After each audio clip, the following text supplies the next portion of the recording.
बच्चों, लगातार किया गया प्रयास ही सफलता की गारंटी है। आज हम लोग गणित कक्षा 10 का त्रिभुज का चैप्टर करने वाले हैं। तो सबसे पहले आपको समझना है कि त्रिभुज के चैप्टर में पढ़ना क्या क्या है। तो त्रिभुज के चैप्टर में सबसे पहले आपको समझना है कि समरूप क्या होता है। उसके बाद फिर आपको समझना है सर्वांग सम क्या होता है, जिसे इंग्लिश में कॉन्ग्रुएंस बोलते हैं। समरूप को सिमिलर बोला जाता है। उसके बाद आपको पढ़ना है कि त्रिभुज की समरूपता। इसका मतलब कोई भी दो त्रिभुज समरूप कब कहे जाते हैं। फिर आपको पढ़ना है त्रिभुज समरूपता के प्रकार, कि कौन कौन से प्रकार हैं। उसके बाद आपको इस चैप्टर में तैयार करना है आधारभूत समानुपातिकता प्रमेय, जिसको अंग्रेजी में बोलते हैं बेसिक प्रोपोर्शनैलिटी थ्योरम। उसके बाद आपको पढ़ना है समरूप त्रिभुजों का क्षेत्रफल, और फिर आपको समझना है पाइथागोरस प्रमेय। बच्चों, ये 7 पॉइंट अगर आप पढ़ लेते हैं तो त्रिभुज के किसी एक एक्सरसाइज का नहीं, बल्कि त्रिभुज का पूरा चैप्टर, जो भी 4-5 एक्सरसाइज हैं, सिर्फ इतनी बातों से ही पूरा चैप्टर आपका कंप्लीट हो जाता है। कहीं से भी अलग से आपको फार्मूला देखने की फिर आवश्यकता नहीं पड़ेगी।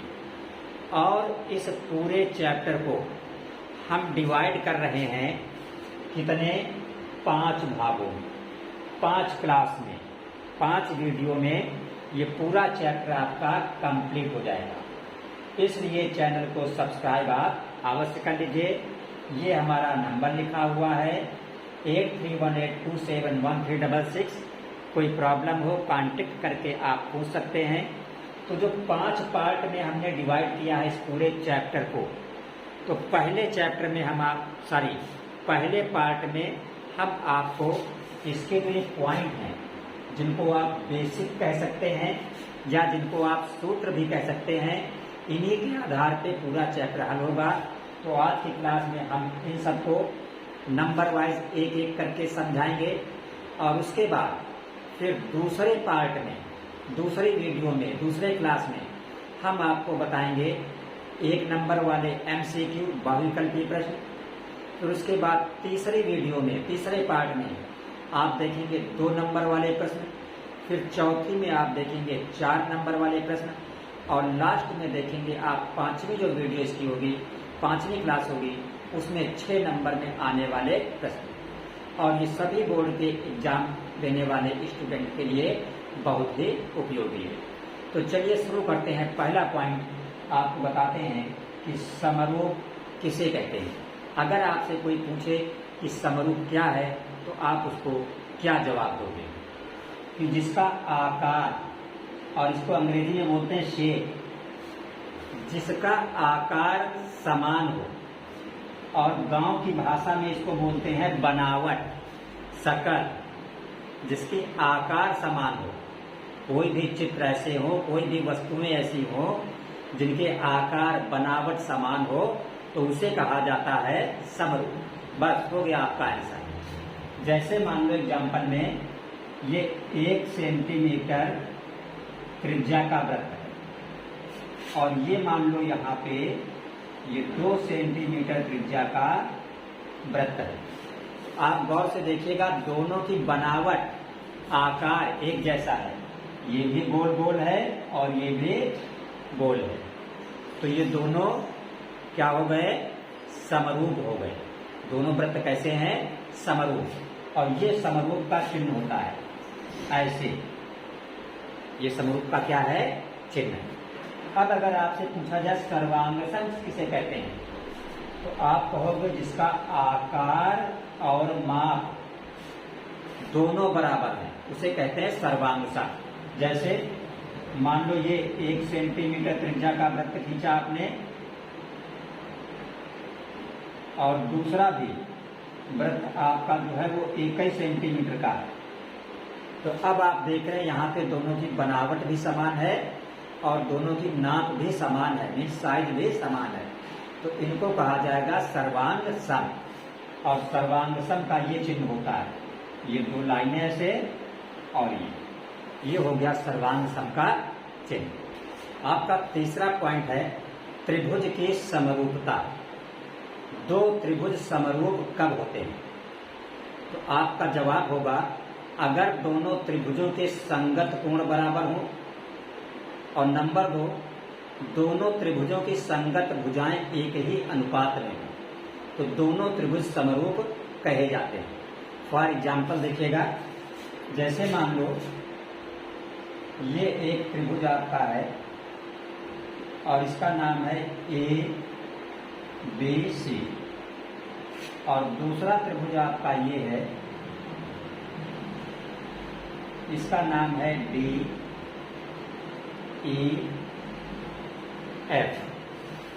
अब देखिए, अगर आपका ए कोण ये वाला बराबर किसके है? डी के, क्योंकि ए के संगत क्या है? डी। अगर आपका कोण ए बराबर हो कोण डी के, और ये बी वाला किसके संगत है? ई के, कोण बी बराबर हो कोण ई के, तो सी जो है अपने आप एफ के बराबर हो जाएगा। कोण सी बराबर कोण एफ। इसका मतलब कि इसके तीनों संगत कोण बराबर इस त्रिभुज के तीनों संगत कोण के। मान लो ए बी आपकी हो 2 सेंटीमीटर और डीई हो 4 सेंटीमीटर, तो ए बी के संगत क्या हुआ? डीई। तो ए बी बटे डीई बराबर 2/4, और 2/4 का मतलब 1/2 हो गया। अगर मान लो AC आपकी हो 3 सेंटीमीटर और DF हो 6 सेंटीमीटर, तो AC के संगत क्या है? DF।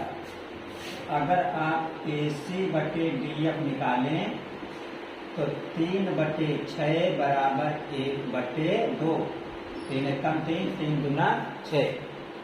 अगर आपकी BC हो ये 5 सेंटीमीटर और BC के संगत क्या है? EF, ये आपकी हो 10 सेंटीमीटर, तो BC बटे EF, तो ये BC बटे EF जो होगा ये 5/10, ये भी हो गया 1/2। तो आप क्या देख रहे हैं यहाँ पे? आपने देखा कि AB बटे DE 1/2 है, AC बटे DF 1/2 है, BC बटे EF भी 1/2 है। इसका मतलब संगत भुजाओं में समान अनुपात है। तो इसलिए यहाँ पे आप बोल सकते हैं कि जो त्रिभुज ABC है ये क्या है? समरूप है। ये समरूप का निशान किसके? त्रिभुज DEF के। ठीक है, आशा है आपको यहां तक बातें समझ में आ गई होंगी। देखिए, अगला चौथा पॉइंट आपका है समरूपता के प्रकार। तो पहला आपको ध्यान रखना है, लिखा हुआ है कोण कोण कोण कसौटी। कोण को अंग्रेजी में क्या कहा जाता है? एंगल। तो इसको शॉर्ट में आप AAA समरूपता भी लिख सकते हो। इसका मतलब है कि अगर एक त्रिभुज के 3 कोण बराबर हैं दूसरे त्रिभुज के 3 संगत कोणों के, तो उनकी संगत भुजाओं में अनुपात अपने आप ही बराबर होता है, और इसे ही कहा जाता है कोण कोण कोण समरूपता। जैसे मान लीजिए कि एक त्रिभुज आपका बना हो ये, और एक त्रिभुज आपका बना हो इस तरह। मान लीजिए इसका नाम आपका है ABC और इसका नाम आपका है DEF।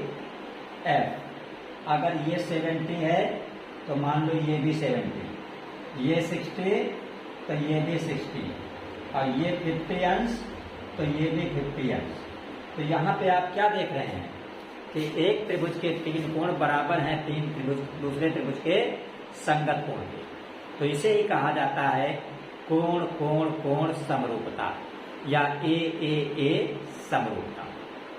दूसरा देखिए, अगर एक त्रिभुज के 2 कोण बराबर हो दूसरे त्रिभुज के दो कोण के। एक त्रिभुज के दो कोण बराबर हो दूसरे त्रिभुज के दो कोण के, तो इसे भी यही ए समरूपता ही कहा जाता है।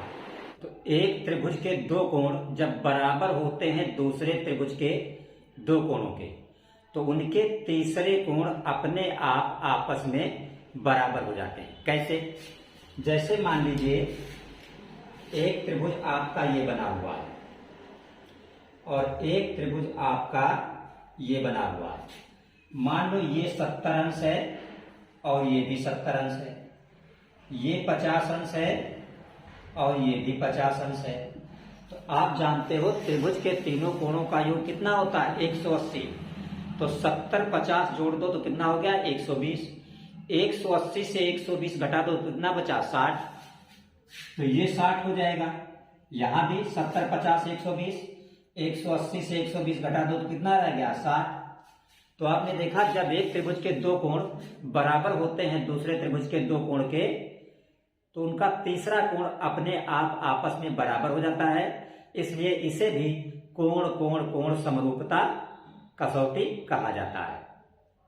देखिए समरूपता का अगला पॉइंट है, आप इसको ऐसे समझिएगा।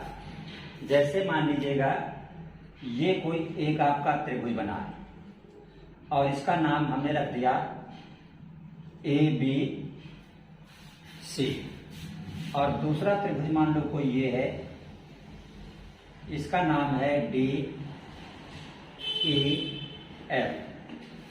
मान लीजिए ये कोण 70 अंश है और ये कोण भी 70 अंश है। तो आप क्या देख रहे हैं? दोनों त्रिभुज का एक एक कोण बराबर है। ये जो AB भुजा और AC भुजा है, इस कोण को अंतर्गत करने वाली भुजाएं कही जाएंगी।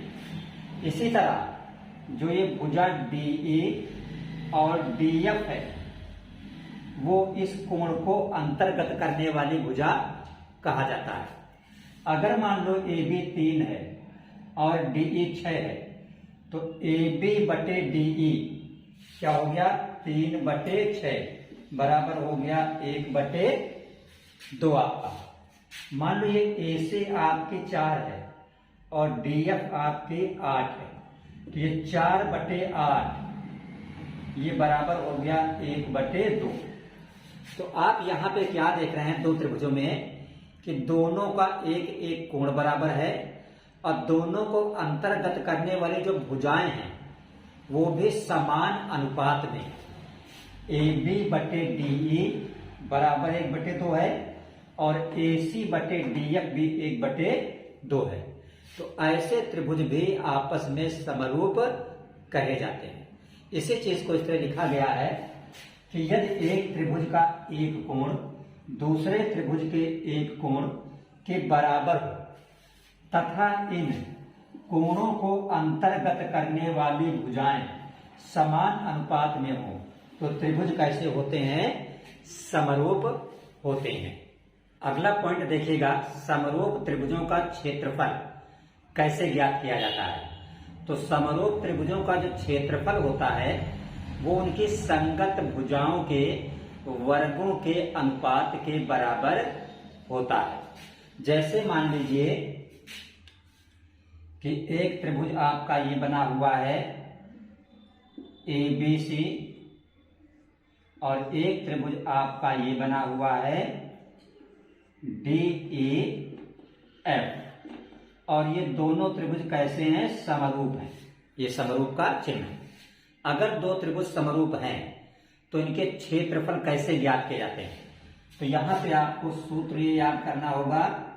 इसके लिए सूत्र बनता है क्षेत्रफल किसका? त्रिभुज ABC बटे क्षेत्रफल त्रिभुज DEF बराबर होता है किसके? संगत भुजाओं के वर्गों के अनुपात के।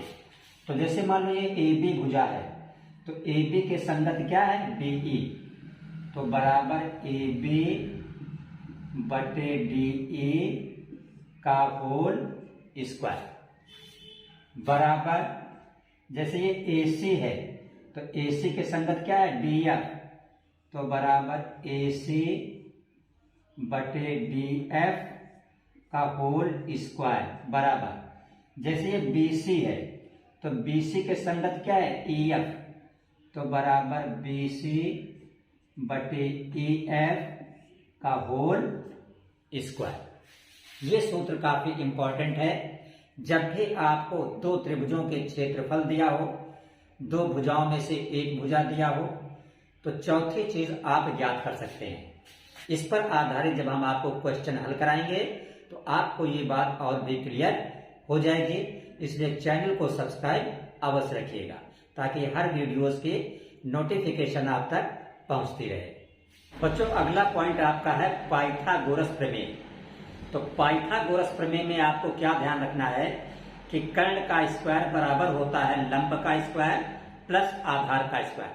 कर्ण किसे कहते हैं, किसी भी त्रिभुज में 90 अंश के कोण के सामने की भुजा को कर्ण कहा जाता है। जैसे मान लीजिए एक भुजा ये है, एक ये है और ये कोण है 90 अंश, तो इसके सामने की भुजा जो ये होगी इसको आप क्या कहेंगे, कर्ण कहेंगे।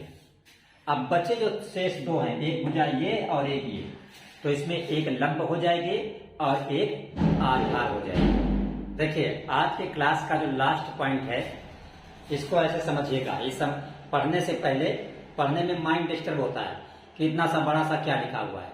तो देखिए पहले फिगर से समझिए कितना आसान ये, जो कि बहुत बड़ा दिख रहा है। मान लीजिए ये कोई समकोण त्रिभुज है, ये आपका आधार हो गया, ये लंब हो गया, तो ये कोण कितना हो जाएगा, 90 अंश का, ठीक है। और 90 अंश के सामने की भुजा को क्या कहा जाता है, कर्ण कहा जाता है। ये मान लो ए बी सी, तो आपका BC क्या हो गया, ये BC कर्ण आपका है। BC क्या है, कर्ण है। हमने बताया 90 अंश के सामने की भुजा को कर्ण कहा जाता है। तो अब अगर समकोण वाले शीर्ष से, 90 अंश का मतलब समकोण, ये समकोण का शीर्ष, इससे अगर कर्ण पर लंब डाला जाए, ये लंब का मतलब इधर का भी 90 अंश हो और इधर का भी अपने आप में 90 अंश हो जाएगा। तो अगर ऐसी कंडीशन है तो होता क्या है कि ये वाला त्रिभुज, इसको यहां पे हम B बिंदु रख दें, ये AB लंब हो गया, AB क्या हो गया, लंब हो गया, किस पर, कर्ण पर। तो ऐसी स्थिति अगर हो कहीं पे तो त्रिभुज ABD ये वाला, ये समरूप होता है किसके, त्रिभुज ACD के, इसके। तो लंब खींचने से जो दो त्रिभुज बने वो दोनों आपस में समरूप होते हैं।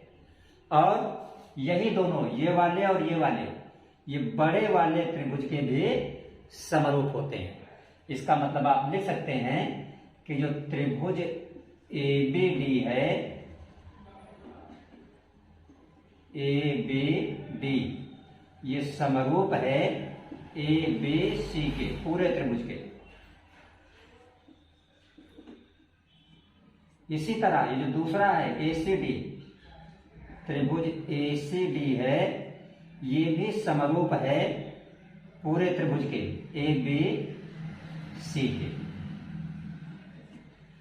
तो यहां पे आपने क्या देखा, जब भी किसी समकोण त्रिभुज में समकोण वाले शीर्ष से कर्ण पर लंब डाला जाता है तो जो दोनों त्रिभुज छोटे वाले बनते हैं वो तो अपने आप में आपस में समरूप होते ही हैं, और दोनों त्रिभुज भी बड़े वाले त्रिभुज के समरूप होते हैं। वही यहां पे लिखा हुआ है कि यदि किसी समकोण त्रिभुज के समकोण वाले शीर्ष से कर्ण पर लंब डाला जाए तो इस लंब के दोनों ओर बने त्रिभुज कैसे होते हैं, बने त्रिभुज समरूप होते हैं, समरूप समरूप होते हैं और बने दोनों ओर बने त्रिभुज समरूप होते हैं, समरूप होते हैं तथा परस्पर भी समरूप होते हैं। तो इसको आप लोग तैयार कर लीजिए और कल की क्लास में हम करेंगे 1 नंबर वाले MCQ और फिर 2 नंबर वाले, फिर 4 नंबर वाले और फिर 6 नंबर वाले। और कमेंट करके बताइएगा कि ये क्लास आपको कैसी लगी, कितना समझ में आई।